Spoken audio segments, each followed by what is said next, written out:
কাটোয়ায় খুন কলেজ পড়ুয়া, দুষ্কৃতীদের হাতে কুপিয়ে খুন 21 বছরের সাইদ মিদ্দা।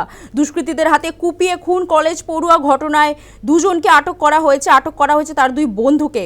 রাতে পুকুর পাড়ে বসেছিল সাইদ ও দুই বন্ধু, তখনই পিছন থেকে দুষ্কৃতীরা ধারালো অস্ত্রের কোপ মারে বলে অভিযোগ। আরো বিস্তারিত জানবো, টেলিফোন লাইনে রয়েছেন প্রতিনিধি বিধান চন্দ্র। বিধান, দেখো, যেটা জানতে পারা গেছে, রাত্রি 9টা নাগাদ ঘটনাটি ঘটে। গত রাতে কাটোয়ার মুলটি গ্রামের ঘটনা।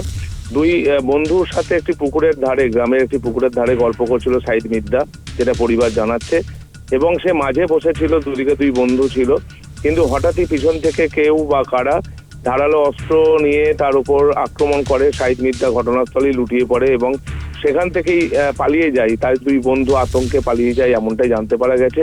পুলিশকে জানানোর পর রক্তাক্ত অবস্থায় সাইদ মিদ্দাকে উদ্ধার করে হাসপাতালে নিয়ে গেলে চিকিৎসকরা মৃত বলে ঘোষণা করেন। এই ঘটনায় রহস্য দানা বেঁধেছে। পরিবার বলছে যে তাদের কোনো শত্রুতা নেই কারোর সাথে, কিন্তু কে খুন করলো, কেনই বা খুন হলো, কি গোটা বিষয়টা পুলিশ ইতিমধ্যেই তদন্ত করছে।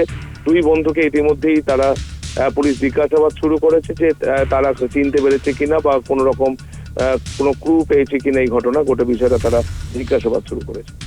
বেশ, ধন্যবাদ।